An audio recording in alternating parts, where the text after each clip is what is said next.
Hello everyone. Today we are starting with tutorial number 7 and the title is Mathematical Operations Commonly Used in World of Business Analytics. We all perform mathematical operations to calculate key performance indicators and it always happens in the daily corporate world. So this is the main focus to understand how can we calculate percentages, rounding numbers, and there are various ways, whereas topics under the percentage itself. So let's take one by one to understand. Before that, I would like to tell you this is the website bi-analytics.org, Business Intelligence and Analytics Committee for Digital Transformation. Here there's a green tab, Advanced MS Excel course, or you can go into BI Analytics with Excel Club. In Club, we have Excel tutorials, your questions, Excel shortcuts, introduction zone. So go into Excel tutorial. You will find all the tutorials. So far we have done 6 tutorials and today is 7th tutorial we are starting with.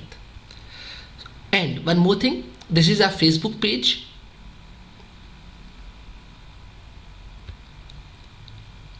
Free Advanced MS Excel course. Please like this page. This will help us to keep connected with you, and as soon as the tutorial is released, we'll be sharing the update on the Facebook. Let's start the task. First of all, we'll talk about calculating percentages. In this tutorial, we'll have calculate percent of a goal, calculate percent variance, calculate percentage distribution, calculate running total, and applying percentage increase or decrease to values. So let's start one by one. How can we do this? Now let me take to the first sheet. Percentage goal. Save this. So what is percentage of goal? We have a goal, a target, and we try to achieve based on this, which are the actual figures. So we need to calculate the difference between them. What is actual versus goal performance? I will save this file as a template so you all can use this as well.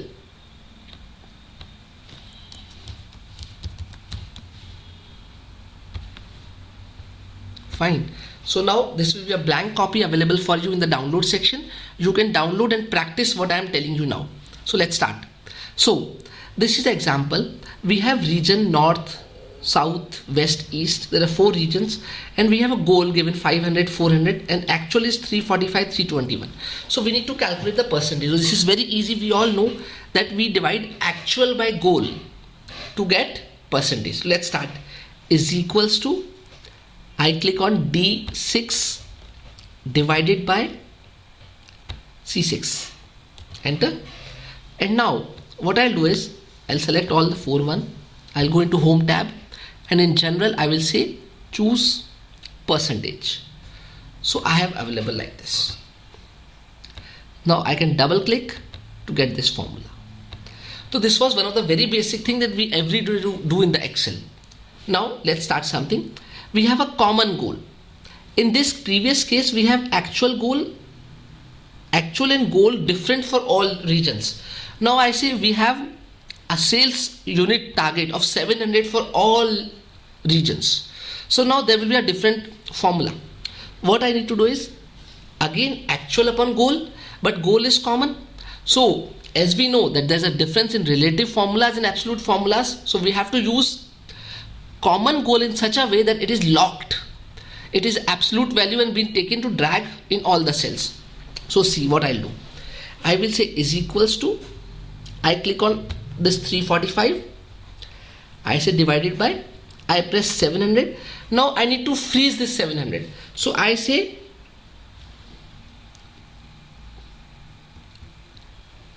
instead of E14, $14. And how we do it? We always, you just have to press F4 key and it will do it for you. Again drag all these and now I have home and percentage. Fine. So like we can calculate the percentage. Now second thing, Now I want to talk about percentage variance. Now what is percentage variance? It is the difference from the previous value. See, if I score 130 marks this time and earlier it was 100, or say taking the scale of 100, कि last time I scored 70 and this time I scored 90, so there is a 20 variance. But how to perform that in the percentage factor also? So we need to calculate difference. So first of all, what we'll do is we need to understand that Excel will always divide first and then subtract, but we need to make sure that we subtract first. So I say is equals to, and I open the bracket, current year value minus previous year value, I close the bracket. So this is the difference, now divided by current value.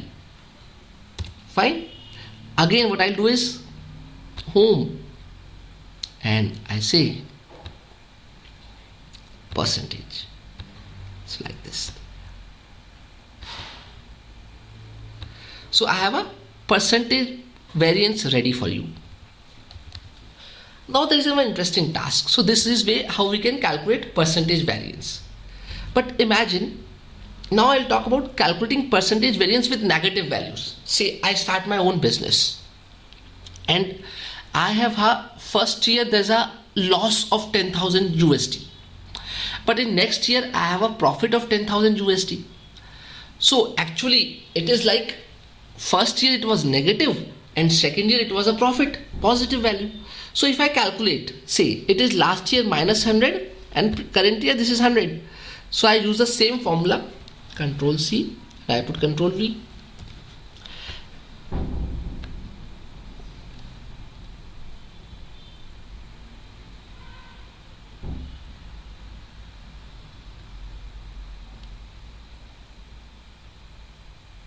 Oh, I did a mistake. Last time what I have to do is I use D6. Instead of that I used to use this 6 like this. Control Z. I'll just put the formula again for you. Is equals to bracket open this minus this divided by previous year like this. Now it looks good. Yes. So it happens if you apply a formula and you don't know what Excel has done, it is important to understand the fundamentals. So what I was telling, I just do Control C, Control V. So it says minus 400%. Fine. Up, imagine how can we go into negative? Actually we have increased our profit from minus 100 to plus 300. So how it's going? This is something, there is the problem. So for this what we can do is divide the previous year negative value, we can convert into absolute value. So what I'll do is equals to bracket open 300 minus previous value, bracket close. Now divided by, I say ABS, absolute value, and now I close the bracket and press enter, and I can say home %. So now it gives 400%. So always remember, when there is a negative value in the denominator, it may give you a wrong assessment. So it's always good to convert into positive value. If you want to see the formula, I can say is equals to formula text we have already studied.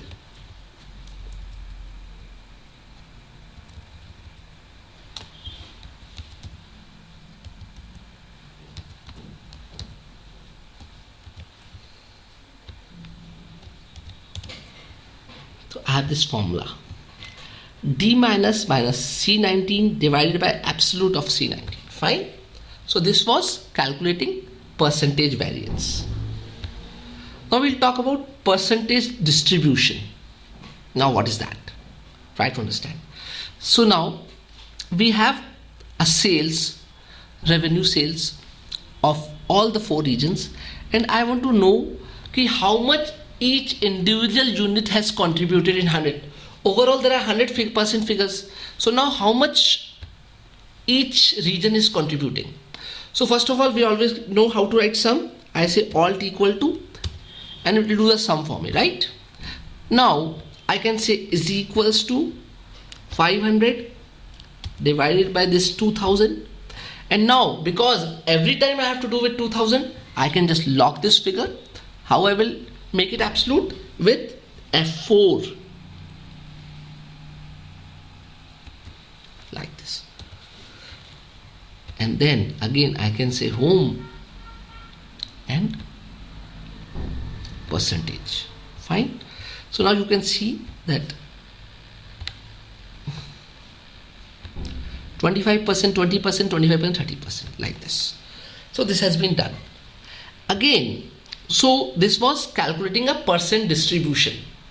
Now if you don't want to show this 100 figure, total figure, because you might not want to use, so you can use a direct formula also. What you can do is equals to this divided by, you can apply the formula here itself, sum bracket, and then you can say, and you can press F4 and then close this bracket. This will also give you the answer. So this time I have used the direct formula in the denominator itself. So these are 2 ways. Now I will talk about running total. What is running total is, sometimes we need to say there are 12 months. So in January you sold 200 units, in February you sold 300 units. So up to February, what has been your performance? You have sold 500 units, 200 plus 300. So we want to calculate the running total. So try to imagine what logic. Generally I have seen people using is equals to and applying this and then using the formula. First cell you will keep it, but this is not the right way to do.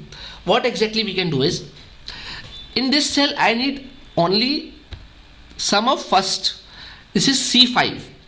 In this I need C5 to C6. This I need C5, C6, C7 sum. Then C5, C6, C7, C8. So we can see that we need the total starting from C5 and to the present cell.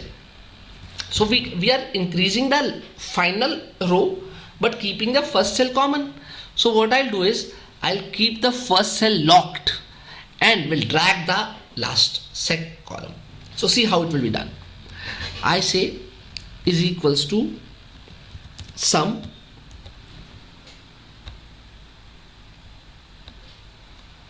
is equals to sum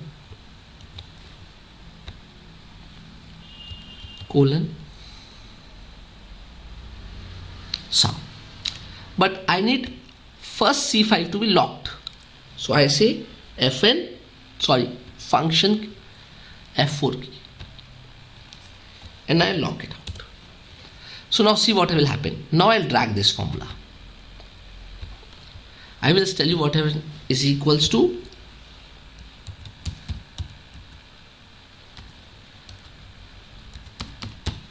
formula text. Now see, you can see what happened. You have sum by C5 to C5, C5 to C6, C5 to C7. So like this. So we freezed first starting point and keep the relative point the last point.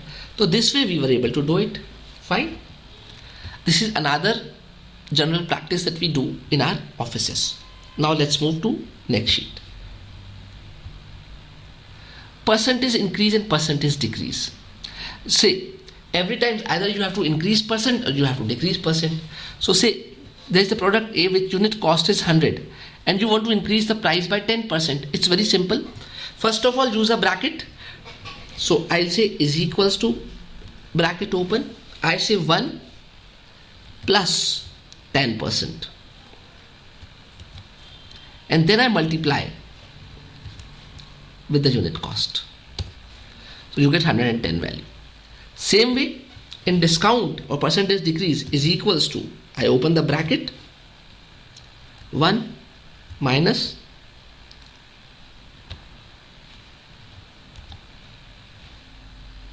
into cost per service, like this. So this is the way to calculate increase in percentage or decrease in percentage. Next, sometimes we have to round up. I'll just tell you this.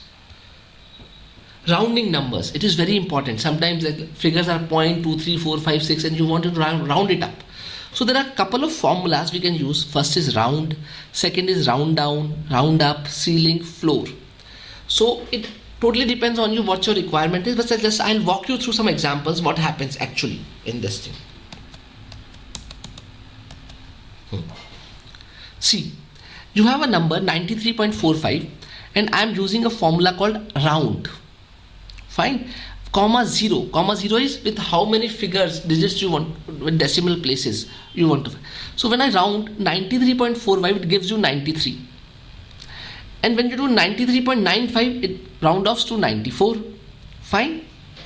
Same way you have 93.45 and you say you want to add a 1 decimal place. So it goes to 93.5 and this one 93.67 goes to 93.7. Okay. You can also do minus 1. Minus 1 is like significant digit. So 93.45 becomes 90 and 98 becomes 100. Now sometimes you want to always have an upper value or down value. So what you can do is there's another formula called round up.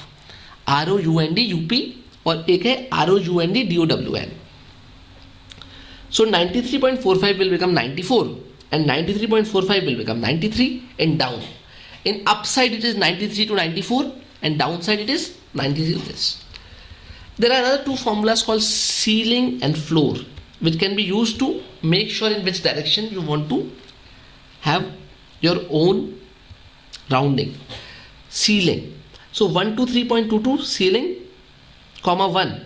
So it is converted to 124 and floor is like 123.22 going to 123. So when you start practicing it, you will learn more about it.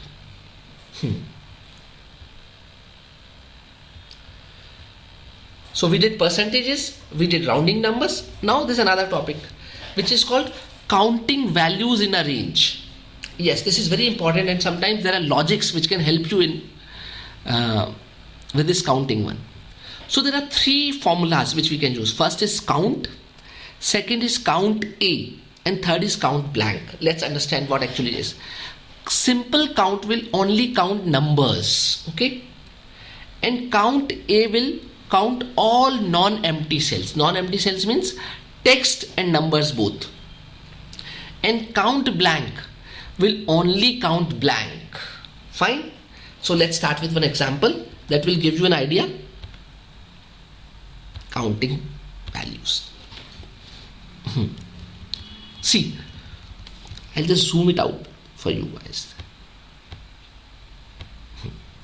So look, there are 5 students. Student 1, student 2, student 3, student 4, student 5. And there are 4 subjects: mathematics, English, science and history. This is a data where if a student fails, we have written fail. When he passes, we have written 1. And if he has not given any exam until now, it is pending, we have kept it blank. Fine. So we want to first calculate exam taken by each student. So when you have taken this exam, you can either fail or you can pass. So it means we want all to be counted which are text and numbers both. So I'll say is equals to COUNT count A bracket and I give you this range that I have to count from this range and I say bracket close. Fine. So I got 2 answers over here. What should be the answer in this? 3, 3, 2, 3. Let's see. I'll just double click. Drag like this. 2, 3, 2, 3. Fine. Okay. Exam remaining. We know there are exam remaining of English and history, exam remaining history, for student 3 exam remaining of mathematics. So let's see. So this time I'll use count blank is equals to count blank, and I again do the same logics. So you have the answer. You see, 1 is remaining for this. Exams remaining. Now, how many students passed the examination?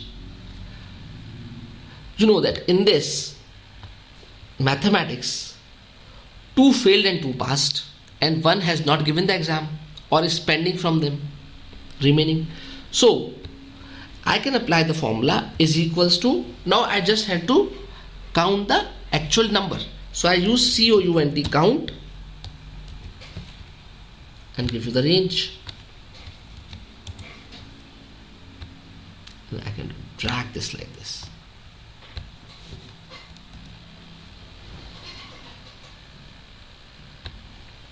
So this way we can use count A and count blank to count the values in the range. Fine. If you have any doubts, please ask in the question. It is very important, and I want someone should ask and another person should come and reply to that answer. So we have a cumulative learning coming into the picture. So this was all about for today's tutorial. Remember, it is the beginning. I want you all to open the website bi-analytics.org, bi-analytics.org. Join the club Business Intelligence and Analytics with Excel. This is a one-time activity. When you join, you will become the member of this. It is free. There's no cost. Then share your learning on the comment. So when you have seen this tutorial, write your views on the comment. How I will come to know whether you are learning, finding it easy, hard, or you are getting some insights into it or not. I want your feedback. Ask your problems in the forums. So this is all together will make the better tutorial. I look forward for your presence in the next tutorial. Please write, comment and share to everyone. This is just a starting. I look forward to make at least 90 tutorials for you in next couple of months. Happy learning. Thank you very much.